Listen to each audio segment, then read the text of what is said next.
raggii uu ku tuhmayey inay dagaalami karaan. wasiirkii waxbarashada maamul goboleedka Jubbaland Cabdinaasir Seeraar oo ka mid ah ragga lagu tuhunsan yahay markay dagaal noqoto inuu dagaalami karo ayaa maanta tuutaha loo xidhay. waa wasiir waxbarashada, wasiirka amniga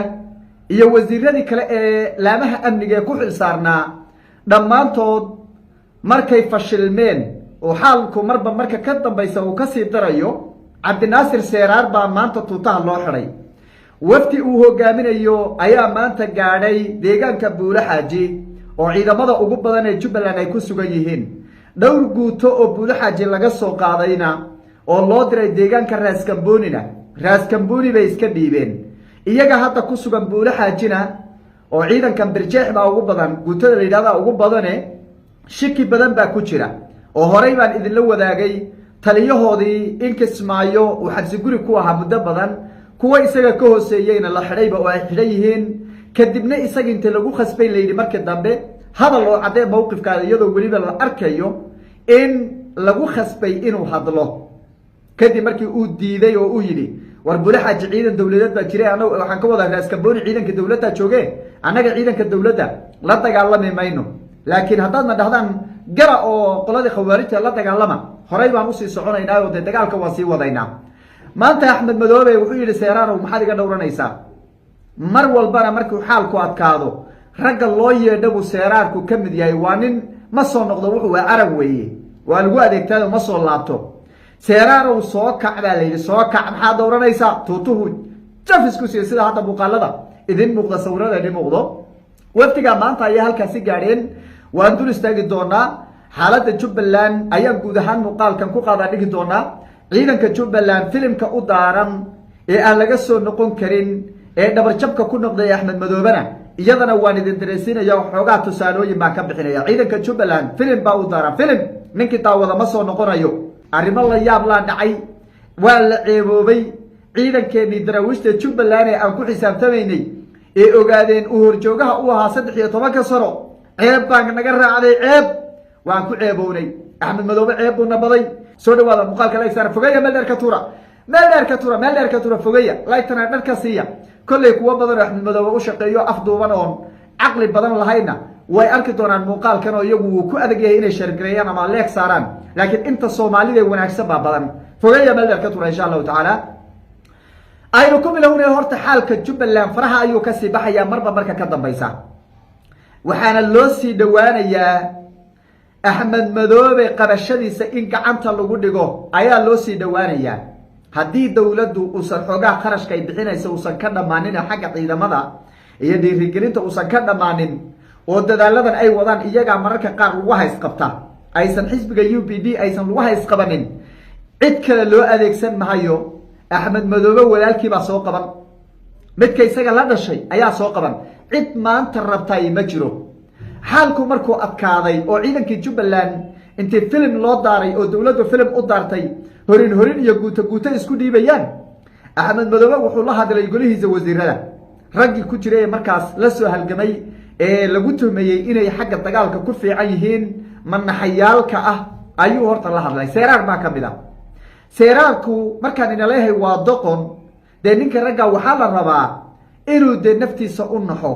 oo markuu arka gebi sii dumaya uu dhinac iskaga leexdaa raba. Seeraarku waxa ma yaqaano, gala waa la galayaa, dagaal waa yaqaanaa, nabad waa yaqaanaa. marka ma soo laabta dadka dagaalka badan buu ku jiraa ee aan gabanin buu ka mid yahay. ilaa ragga libintooda laba xaqiro.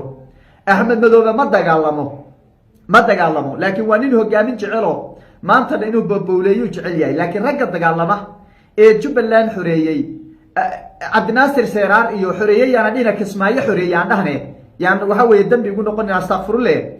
Jubbaland laba xoreynine ragga Kismaayo qabtay waa Cabdinaasir Seeraar ka mid ah iyo ninkii Allah u naxariistay Macallin Maxamed Haaba, ilaahay jannatul firdaws aangeeyay. Cabdinaasir Seeraar buu ku ooyay, war maxaad iga dhowranaysaa? waree Cabdilaahi ugu soo duulay, waree Cabdilaahi way ragga duulaankaygu waa ragga i dhabar jabinaya, ragga sidana yeelaya, ciidankii Kenyana waa la iga hor keenay, anagu shuqul kuma leeyahay bay dhaheen oo maanta waxayba ka baxeenba saldhigyadii bay ka baxeen Raaskambooni. ciidanka dowladda inta u dhiibeen bay dhaheen anaga ciidanka dowladda la toogalay mid hadina qabsada saldhigan baa la yidhi, anagu waa ka baxnay.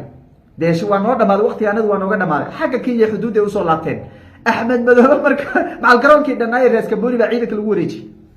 ajandahana ahaayo qorshaha iyo heshiiska ahaa inay ciidanka ADMIS ay saldhigyada wareejiyaan taasa marka ay sabab u tahay Axmed Madoobe markuu xaalka adkaaday Kenyana marka war Kenya meesha u haysay oo dabada uu kula jiray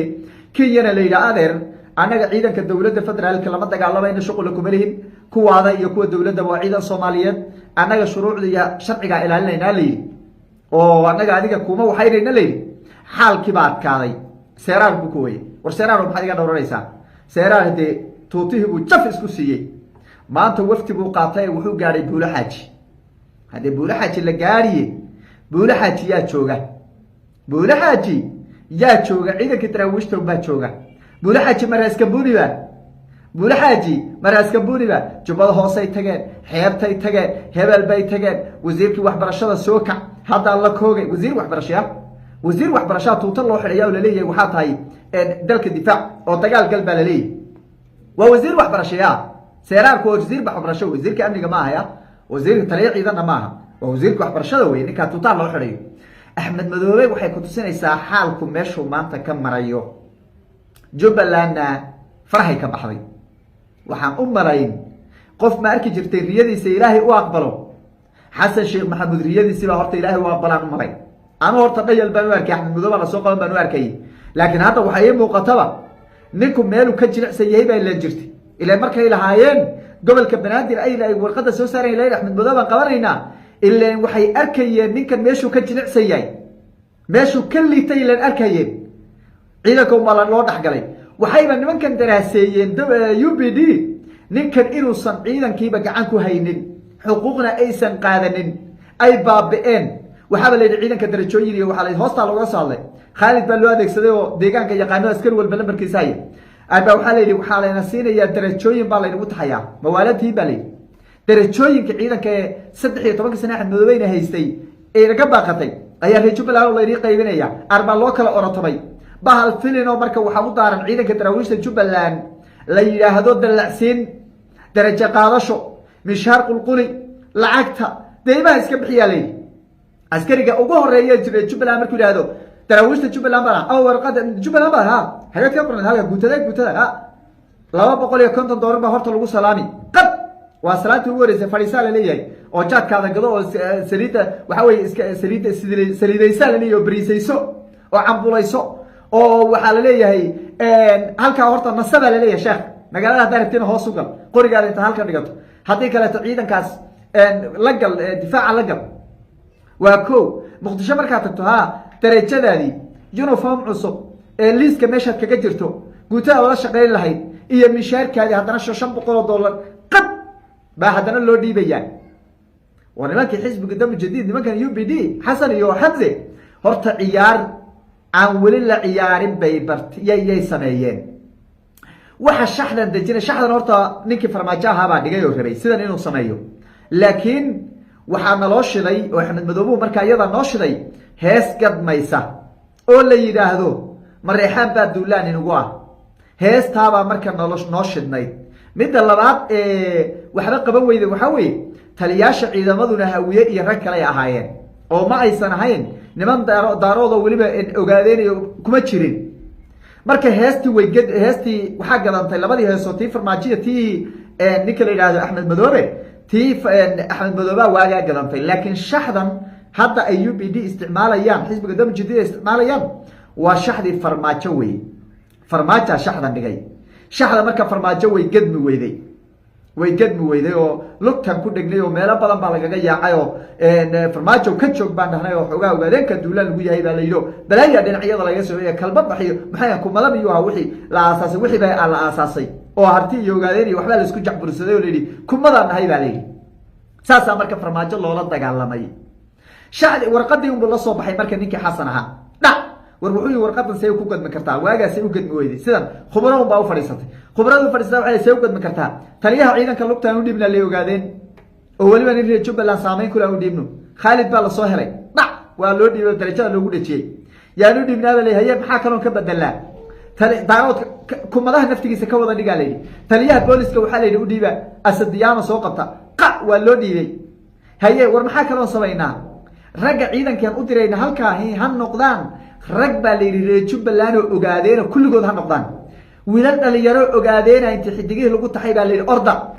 gala baa la yidhi deegaankeena maxamed madobe bixi sheegi wiilasha la wada hadla askari walba oo horjoogo waa ciidanka axmed maxamed islaam darajooyin heer federaala la siinaya haddee nin aan xidig ba haysanin oo la yidhi adiga taliyaha ciidankaa tahay taliyaha unugtaa tahay la iska dhahay afkun looga sheegay oo wax mustaqbala aan haysanin haddii la yidhi waraa saddex xidiglaad ka bilaabi waxaad ka bilaabi gaashaanlaad ka bilaabi sareeyo guutaha lagaa dhigi hogaamiyaha dhana ciidanka lagaa dhigi hogaanka ciidanka haddii la yidhi bal ka warraba dhalinyaradii waa la wada dusay filimkaasaa horta ciidankii daraawiishta jubbaland u daaran heestii axmed madoobe hadda uu dib usoo kacsado 2019 shaqayn weyday heestii waa laynagu soo duulay way shaqayn weyday hawiyaha inagu soo duulay buu maalin weedka kiciyey hawiyahan duulaankiisa laba teeram oo sheekh shariif iyo xasan buu wax ku soo cunay filimka marka ay baa cunay oo waa la fahmay waa la isku fahmay wuxuu yidhi ninka la yidhaahdo axmed madoobe hawiyaha inagu soo duulay laba teeran buu wax ku soo cunay mar saddexaad buu damcay inuu ku darsado shaqayn weyday taa shaqayn weyday hawiyana duulaan maaha ciidankii daraawiishta jubbalandna waxay dhaheen annaga totaliba dagaal lama gelayna ciidan dowladeed baa layidhi macalan soomaaliyeed baan xabad ku ridaynaa ba layidhi ma soconaysa bay dhaheen macquul maaha hadda waftigan maanta la diree la geeyey meesha la yidhahdo buulaxaaji aaday waxay u tageen waxa weye ciidankaas buulaxaaji ku sugan oo tiro badan ayaa waxaa looga shekeeyey in dowladdu ay gashay oo ciidankaas u isbedelay yaa aada looga shekeeyey marka xoogaa bay qaadeen lacagahoo meeshay geeyeen oo ninkan baa loo dhiibay waxaa la yidhi bal intaa geeyo intaa soo sasab baa la ciidanka soo sasab waxaa loo sasabanayaa in rees gamboni la geeyo xagga loo qaado saraakiisha halkaana way diideen waxaa la annaga xabad ku ridi mayna calan soomaaliyeed haddii dagaal la qaadayo waa kuwa khawaarijta geedkan inoo jiraan iyaga aan dagaal ku qaadnaa la yidhi ceebtaasaa horta maanta yaa taagan oo jubbaland ka taagan axmed madoobena fashil iyo ceeb noocii ugu xumayd baa maanta haysata tala fara way ka baxday ninka jubbaland doonahayay oo dulmiga axmed madoobe inuu ku difaaco maanta waxba ma yaallo lagu kala tag axmed madoobe gacantiisuuna ku burburiyo wuxuuna ka dhabeeyey anoo maydiya dhaawac wataan anoo maydiya dhaawac wataan kismaayo ka bixi haddaad ku faraxsanaydeen hadalka isaga axmed madoobe u yidhi ku farxa wataasi la kala dhaqaaqiye maydiya dhaawaca meeshuu geysan lahaa meeshuu dhigan lahaa waagi hore kismaayu dhigtaye meeshuu dhigan lahaa u raadiya lama haya meeshuu dhigan lahaa soomaaliya maehe meeshuu maydiya dhaawaca axmed madoobe dhigan lahaa u raadiya hadduuban gacanta ciidanka uu ka badbaado ilahay idamkiisa laakiin la soo qabtaan rajaynaya